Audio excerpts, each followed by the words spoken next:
ಎರಡಿಗೆ ನಮಸ್ತೆ. ಒಬ್ಬರು ಲೇಡೀಸು ಬೆಳಗಿನ ಜಾವ 5 ಕಾಲಿಗೆ ಡ್ಯೂಟಿ ಆಯ್ತು. ಸುಮಾರು 24ರಿಂದ 25 ಕಿಲೋಮೀಟ್ರ್ ಡ್ಯೂಟಿ ಹೊತ್ಕೊಂಡೆ ಬಂದು ಕೂತ್ಕೊಂಡ್ರು. ಸ್ಟಾರ್ಟ್ ಮಾಡಿದೆ.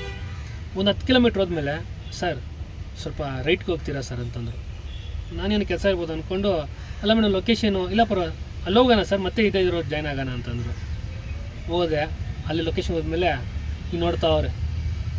ಈಗ ನೋಡ್ಬಿಟ್ಟು ಸರ್ ಹೋಗೋಣ ಸರ್ ಅಂತಂದು. ನನಗೇನು ಅರ್ಥ ಆಗಿಲ್ಲ. ಮತ್ತು ಅದೇ ರೋಡಿಗೆ ಬಂದೆ. ಹೋಗ್ತಾಯಿದ್ದೀನಿ. ಹೋಗ್ತಾ ಮೈನ್ ರೋಡಲ್ಲಿ ಇದ್ದಕ್ಕಿದ್ದಂಗೆ ಸರ್ 1 ನಿಮಿಷ ಸೈಡ್ ಹಾಕಿ ಸರ್ ಅಂದು. ಸೈಡ್ ಹಾಕ್ತೆ. ಈಗ ಇಳಿಯೋಕ್ಕೆ ಹೋದ್ರು. ಎದುರುಗಡೆ ಪಬ್ಲಿಕ್ ಟಾಯ್ಲೆಟ್ ಇತ್ತು, ಕ್ಲೋಸ್ ಆಗಿತ್ತು. ನೋಡಿ ಸ್ವಲ್ಪ ಸಪ್ಪಗಾಗ್ಬಿಟ್ಟು ಸರ್ ಹೋಗೋಣ ಸರ್ ಅಂತಂದರು. ಯಾಕೆ ಹಿಂಗೆ ಮಾಡ್ತವ್ರು ಇವರು ಅಂದ್ಕೊಂಡು ಹಿಂಗೆ ತಿರುಗಿ ನೋಡ್ತಾ ಇದ್ದೀನಿ. ಮೊಬೈಲಲ್ಲಿ ಅವ್ರ ಕೈಲಿದ್ದ ಮೊಬೈಲಲ್ಲಿ ನಿಯರ್ ಬೈ ಪಬ್ಲಿಕ್ ಟಾಯ್ಲೆಟ್ ಅಂತ ಇತ್ತು. ಆಗ ಗೊತ್ತಾಯಿತು ವಾಶ್ರೂಮ್ ಹುಡುಕ್ತಾ ಇದ್ದಾರೆ ಅಂತ. ಆಮೇಲೆ ನನಗೆ ಗೊತ್ತಿತ್ತು, ಯಾಕಂದರೆ ನೈಟಲ್ಲಿ ಸುಮಾರು ಕಡೆ ತೆಗಿಯಲ್ಲ ಪಬ್ಲಿಕ್ ಟಾಯ್ಲೆಟ್ಸ್. ಅದು ಬಸ್ ಸ್ಟ್ಯಾಂಡ್ಸು, ಕೆಲವು ಕಡೆ ಎಲ್ಲಿ ಜನ ಜಂಗುಳಿ ಇರುತ್ತೋ ಅಲ್ಲೆಲ್ಲ ತೆಗೆದಿರುತ್ತೆ. ಮುಂದೆ ಇರೋದು ನಂಗೆ ಗೊತ್ತಿತ್ತು ಓಪನ್ ಇರುತ್ತೆ ಅಂತ. ಫಾಸ್ಟಾಗಿ ಹೋದೆ. ಕರ್ಕೊಂಡು ನಿಲ್ಲಿಸ್ದೆ. ಮೇಡಮ್ ಅಂತ ತೋರಿಸ್ದೆ. ಸ್ವಲ್ಪ ಮುಜುಗರ ಪಟ್ಕೊಂಡೇ ಹೋದರು.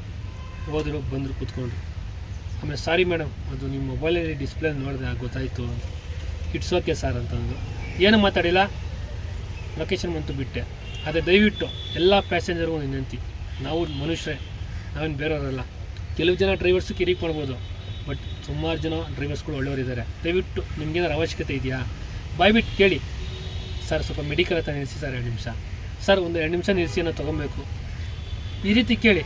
ನೋಡಿ ಆ ಹುಡುಗಿ ಸರ್ ರೈಟ್ ತೊಗೊಳ್ಳಿ ಅನ್ನೋ ಧೈರ್ಯ ಮಾಡಿ ಹೇಳಿದ್ರು ಹೊರತು, ಸರ್ ಹೋಗೋ ದಾರಿಯಲ್ಲಿ ಎಲ್ಲರ ಪಬ್ಲಿಕ್ ಟಾಯ್ಲೆಟ್ ಇದ್ದರೆ ತಿಳಿಸ್ತಿರ್ಬೋದಾ ಅಂತ ಹೇಳ್ಬೋದಾಗಿತ್ತು ಅವರು.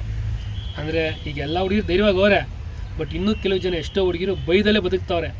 ಒಂದು ಅಡ್ರೆಸ್ ಕೇಳೋಕ್ಕೆ, ಏನೋ ಒಂದು ಕೇಳೋಕ್ಕೆ ಮುಜುಗರ ಪಡ್ತಾರೆ. ದಯವಿಟ್ಟು ಈ ವಿಷಯದಲ್ಲಿ ಮುಜುಗರ ಪಡೋದು ಬೇಡ. ನಾವು ಮನುಷ್ಯರೇ, ಏನಿದ್ರು ಆರಾಮಾಗಿ ಕೇಳಿ. ಎಲ್ಲ ಪ್ಯಾಸೆಂಜರ್ಗೂ ಒಳ್ಳೆಯದಾಗಲಿ.